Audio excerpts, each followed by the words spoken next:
Happy-go-lucky Friday, everyone. I hope you're doing well. I am here to do your planetary aspects for the rest of July, okay? I am going to begin with yesterday because those planetary aspects just recently happened, okay? So this is a video of your planetary aspects and what's happening for the rest of the month, okay? So here we go.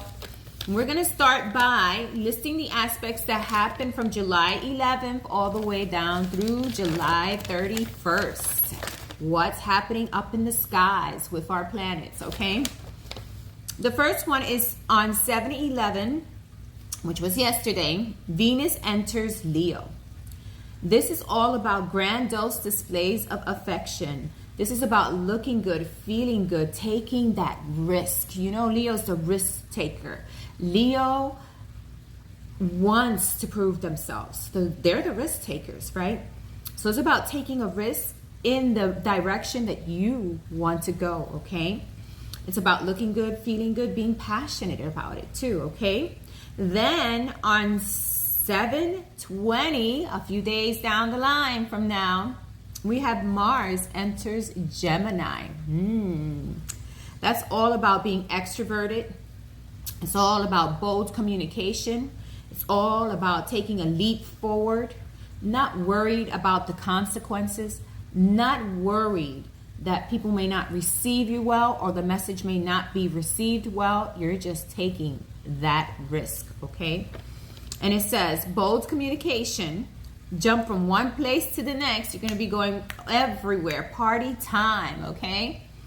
And being outgoing, taking a risk, okay? So when Mars enters Gemini, this is the possibility that can be happening in your life, okay? Especially for Geminis, okay?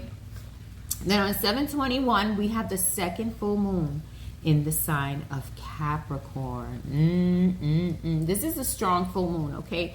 For a lot of the zodiac signs, this is a full moon of releasing relationships, partnerships, or things that have not met you halfway, okay? It's time to release them. It's time to make a change. It's time to focus our energies elsewhere, okay?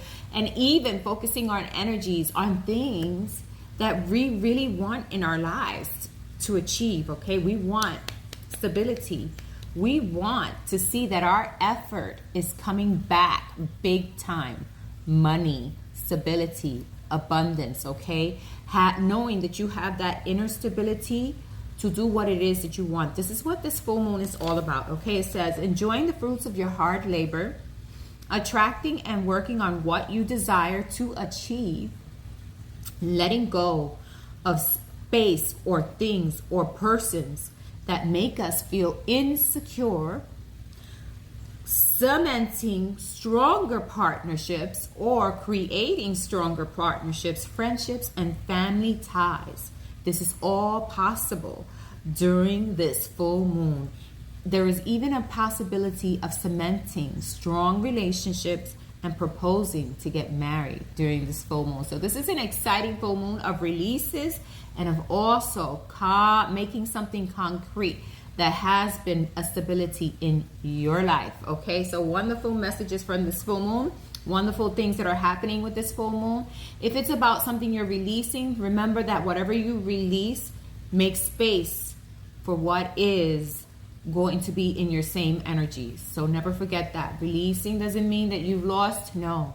Releasing actually means you've made space. You have made space for something that has your same energy, for something better or something that is going to be worthy of you, of your energy, okay?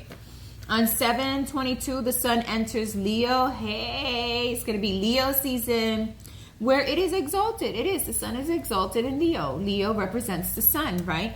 And it's fun, parties, spontaneous, outgoing, go-getter, physical attraction, looking good, feeling good again type of season, okay? Then on 7/25, we have Mercury enters Virgo, okay? And this is working on your goals, changing goals to have concrete results and action, being clear about the direction you're going, and knowing, hey, you know what, this is what's going to yield me results. This is what I'm moving forward with, right? That's what Mercury means entering Virgo. It's about communicating what it is that you want and need, stating what is going to work for you, stating even your boundaries if you have to, right? This is all about communication. Mercury is about travel and communication, okay? You're going to want to go places that you're going to feel you're going to get some history from, okay? That you're going to feel like you're going to be mesmerized from, and that you're going to have a form of stability, and you're going to feel safe wherever you go, okay? So this is all about travel. It's all about communicating and definitely knowing which way we want to go and wanting to see, you know, some form of stability coming in from whatever we are putting our energies into, okay? Then on 7/26, this is going to be a little bit kind of difficult here, is when Chiron retrogrades in Aries, okay?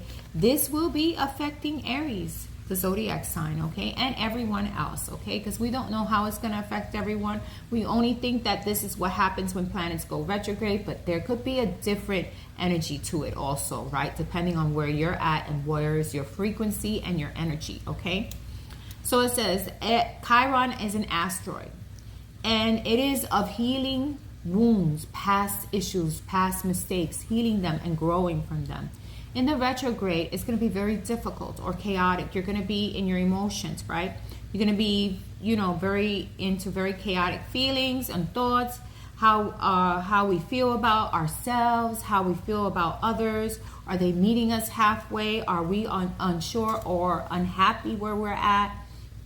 And what life lessons do we need to learn? What life lessons did we not learn? What life lessons do we need to revisit, right, in order for us to come back with more stability or be more stable? So this is really looking within ourselves and seeing what parts of me are holding me back from my greatest potential, from my greatest love, from my greatest abundance. What is holding me back from attaining it, and how can I make those changes? And who are the people who are pulling me away from my greatest good? Okay, so this is all about looking at that and being kind of like confused and not making a choice quite yet, but looking at every area so that you can make the right choice when you decide to move forward, right? This is for the sign Aries, but it's going to affect all of us, okay? Now, we're going to have 5, 6, 7 planets in retrograde at some point, okay? Maybe just about 6. I think the most we're going to have this season is going to be 6, okay? I'm going to go over them very quickly so you can understand them. Neptune is retrograde from July 2nd through December 7th. We've gotten Pluto being retrograde, or have been retrograde, from May 2nd through to October 11th, okay? We have Saturn retrograde from June 29th all the way through November 15th. We have Mercury going retrograde on August 5th through August 27th.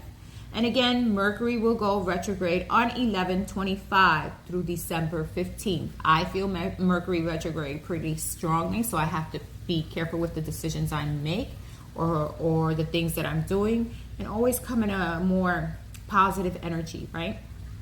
Because then it hits you differently. Then we have Uranus being retrograde from September 1st all the way through January 30th of 2025. We also have Jupiter going retrograde from October through to February 4th of 2025. And we have Mars retrograding from December 6th all the way through to February 24th, 2025. So these are everything that's happening in the skies for the next few months and the next few weeks. I hope you enjoy these messages. I am going to do the monthlies very differently right now, okay? So what I'm going to do for the monthlies is I am going to take out one card for each zodiac sign from the star C Syrian, right? Because I am focused on growth, spirituality, your energy and your frequency picking up. And these are the cards we're going to focus for monthlies, okay? Because you're getting weekly readings. Now it's focusing on our spiritual side, our energetic side. How can we pick up the frequency, okay? So these are the 3 decks that I possibly will be using to give you your reading. All 3 of them, or maybe just 2 of them. It depends on how I feel, okay, guys? So have a wonderful day.